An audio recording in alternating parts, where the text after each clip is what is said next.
అదే RTV app వార్తల్ని క్షణాల్లో చదివే అవకాశం ఉంటుంది. ఒక న్యూస్ పేపర్, ఒక టెలివిజన్ ఛానల్ మీ చేతుల్లో ఎప్పుడూ ఉంటాయి.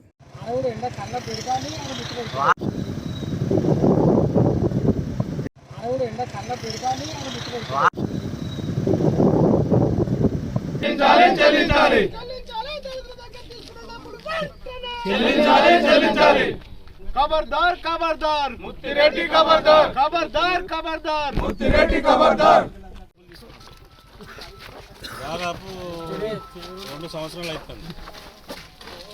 అనవసరంగా ఇబ్బంది పెడతాడు. హైదరాబాద్ పోతే దొరకడు, రోడ్లు లేబెట్టాడు. మధ్యలో పెద్ద మనుషులు ఎవరిని తోలినా వాళ్ళకి స్పందన ఉండదు. వెళ్ళి కాదు కథ కాదు, మాయమాకి ఇస్తే సపరేట్ ప్రశాంతంగా పోతాం. పంచాయతీ కొట్లాడేది వస్తానంటే వెళ్తేనే వచ్చింది మన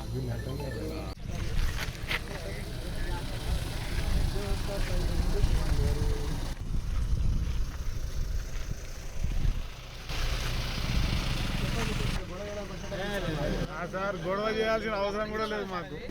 ఒక్క నిమిషం నేను మాట్లాడతాను. దళిత బంధువులు డబ్బులు ఇచ్చారు మా దళితులందరూ 2 మండలాలు. మా డబ్బులు మాకు ఇస్తే సంతోషం అన్నట్టుగా వాళ్ళు ఎక్కడో అక్కడ అంత గరీబోళ్ళు. నాకు ఇయ్యలేదు అంటే నేను ఇస్తా అంటాను. 1 ఎకరం భూమి 2 ఎకరాల భూమి అమ్ముకొని ఇస్తా వాళ్ళకు. గరీబోళ్ళని ముంచొద్దని నేను చెప్తున్నాను. మధ్యవర్తులకు కూడా చెప్పిన దాన్ని పెడచెవున పెట్టుకుంటాడు, వస్తలేడు. ఆయన పరిస్థితి ఏది గింతే. సొంత బిడ్డకే అన్యాయం చేసినాడు. నేను దాదాపు సొంత కొడుకు కంటే ఎక్కువ పనిచేసిన 2009 నుంచి యాక్టివ్ రాజకీయాల్లో 2014లో 3 మండలాల కన్వీనర్గా పనిచేసిన నన్ను ఇంత ఇబ్బంది పెట్టి నేను ఆ గుడి దళిత బంధు అనే స్కీమ్ నుంచి మన కేసీఆర్ గారు దళిత కుటుంబాలు చాలా నిరుపేదగా ఉన్నాయి, వాళ్ళని పట్టించుకునే నాదుడు లేడని ఒక స్కీము మంచి ఉద్దేశపూర్వకంగా పెట్టిన స్కీమ్లో మన ముత్తిరెడ్డి గారు, అప్పుడున్న ముత్తిరెడ్డి గారు ఎమ్మెల్యే గారు ఈ స్కీమును వాస్తవానికి పాపం వాళ్ళు వస్తాయి అని అంటే మనిషికి ₹1,00,000 లెక్క 62 మంది దగ్గర మా 2 మండలాల నుంచి తీసుకున్నాడు. మేము అయినా ఇప్పుడు వాస్తవానికి గవర్నమెంట్ పోయింది కదా సార్, డబ్బులు కావాలని నెల నుంచి మా దళితులందరూ మేము అందరం కలిసి తిరుగుతున్నాం. పెద్ద మనుషులను కూడా మధ్యలో పెట్టినాం, పార్టీ పెద్దలను కూడా పెట్టినాం. ఎవరు కూడా చెప్పకుండా ముఖం సాటేసుకుంటూ దొరకకుంటూ హైదరాబాద్ పోతే హైదరాబాద్లో కూడా ఇంట్లో ఉండి కూడా లేడనిపించుకుంటాడు. మళ్ళీ పోతే ఫోన్లు చేస్తే కూడా ఫోన్ లిఫ్ట్ చేయడం జరగడం లేదు. వాళ్ళ బామ్మార్ది గారు కూడా సంపత్ రెడ్డి గారు, గుజ్జా సంపత్ రెడ్డి గారు కాన్స్టిట్యున్సీ కోఆర్డినేటర్ అని చెప్పుకుంటూ ఆయన కూడా వాస్తవానికి కూడా ఎన్నోసార్లు అడిగితే మాట్లాడుతా ఒడగొడతా పాపం వాళ్ళ గరీబుల పైసలు నేను ఇప్పించే బాధ్యత నేను తీసుకుంటా కృష్ణ అని చెప్పిండు. తీసుకొని కూడా ఇంతవరకు కూడా దాని మీద ఎలాంటి స్పందన లేదు, ఎలాంటి అది లేదు. దాటేసి ఏమనంటే మీ దగ్గర కాగితాలు ఉన్నాయా, మీ దగ్గర మీరు ఇచ్చిరని గ్యారెంటీ ఏంది అని పిచ్చి పిచ్చి మాటలు మాట్లాడుతాడు. దీనికి రసీద్ తప్పితే మసీదు. ఎవరైనా మన వెనక నుంచి సామెతలు ఉన్నాయి, దీనికి ఎలాంటి కాగితాలు ఉండయి. ఒక ఫైరో చేసుకున్నప్పుడు ఒక వ్యవహారంలో దాని కాగితాలు అనేది ఉండయి. ఆ కాగితాలు రాసుకోరు, దానికి కాగితం ఉండదు. దాన్ని ఏదో లీగల్ కానీ మాట్లాడుకుంటూ ఇంతమంది దళితులను ఇబ్బంది పెడుతుండు. కాన్స్టిట్యున్సీ మొత్తంలో దాదాపు 1000 మంది దగ్గర వసూలు చేసిండు ముత్తిరెడ్డి గారు. మొత్తం టోటల్ కాన్స్టిట్యున్సీలో. నేను మిగతా మండలాల గురించి మాట్లాడతలేను, వాళ్ళకి ఎట్లా అడ్జస్ట్ చేస్తుండో వాళ్ళు ఎట్లా అడ్జస్ట్ చేసుకుంటారో తెలియదు. కానీ నేను పార్టీ పెద్దలు చెప్పినప్పుడు అప్పుడు మా జిల్లా మంత్రి హరీష్ రావు గారు చెప్పిన దాని మించి మనకు ఇక్కడ మాకు ఇక్కడ ఇబ్బంది ఉంది. ఈ క్యాండిడేట్ చాలామంది దగ్గర అన్ని రంగాలలో ఒక రంగం కాదు, ప్రతి రంగంలో ఒక నామినేటెడ్ పోస్ట్ కావాలన్నా, ఒక కౌన్సిలర్ కావాలన్నా, ఒక మున్సిపల్ చైర్మన్ కావాలన్నా, ఒక టీఆర్ఎస్ నుంచి దాదాపుగా ఎంపీటీసీకి జెడ్పీటీసీకి బీఫామ్ కావాలన్నా, ఎంపీపీ కావాలన్నా ఆయన ఖచ్చితంగా ఆయనకు మూల్యం చెల్లించాల్సిందే. నేను అదే కొమరవెల్లి గుడికి కూడా నన్ను చైర్మన్ చేసిండు. అక్కడికైనా వచ్చి ఒకవేళ నీకు ఇచ్చేది లేదంటున్నావు కదా రసీద్ తప్పితే మసీదు, అక్కడికి వచ్చి ప్రమాణం చేయన్నా అని చెప్పిన.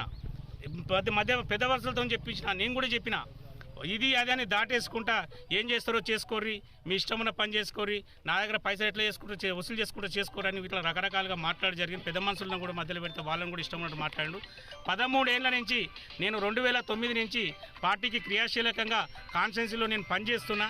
నన్నే ఇంత ఇబ్బంది పెడతాడు.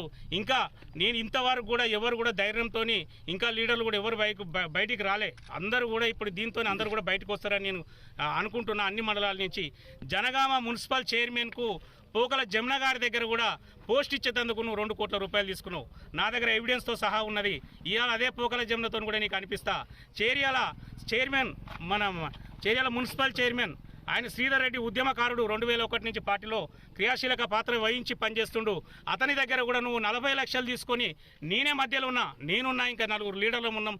₹1 కోటి అడిగితే బతలాడి కాళ్ళు మొక్కి నీ అందరం బతలాడి ఆయనకి ఇవ్వాలన్నా అని చెప్తే హరీష్ అన్న కూడా ఆయన ఖచ్చితంగా ఇవ్వాలి, డబ్బులు తీసుకోకండి అని చెప్పిండు హరీష్ అన్న. చెప్పినా కానీ వినకుండా పెడచోను పెట్టి 40 లక్షల రూపాయలు తీసుకున్నావు. నువ్వు ఆ చేర్యాల మున్సిపల్ కౌన్సిలర్ల దగ్గర అందరి దగ్గర నువ్వు పైసలు వసూలు చేసిన చరిత్ర నాకు అన్నిరికే. ఇక్కడ ఈ కాన్స్టిట్యున్సీలో జరిగే ప్రతి వ్యవహారం నాకు తెలుసు నీది. నేను మొత్తం బయట పెడితే నీ ఇంచుమించు ఈ కాన్స్టిట్యున్సీలో నువ్వు వసూలు చేసిన డబ్బులు, రకరకాల విషయాలలో వసూలు చేసిన పైసలు 100 కోట్ల పైనే ఉంటాయి. అందరినీ ఇబ్బంది పెట్టినావు, అందరి దగ్గర డబ్బులు తీసుకున్నావు.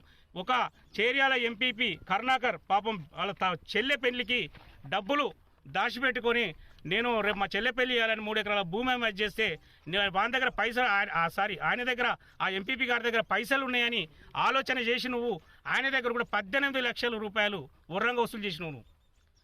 నువ్వు కొమరవెల్లి ఎంపీపీ దగ్గర వసూలు చేసినావు. ఇదే నర్మేట ఎంపీపీ దగ్గర కూడా నువ్వు 5 లక్షల రూపాయలు తీసుకున్నావు. నాకు తెలియదా నీ భాగవతం? ప్రతి ఒక్కరి దగ్గర జనగామ వైస్ చైర్మన్ దగ్గర కూడా 40 లక్షల రూపాయలు తీసుకుని నువ్వు మన వైస్ చైర్మన్ ఇచ్చినావు.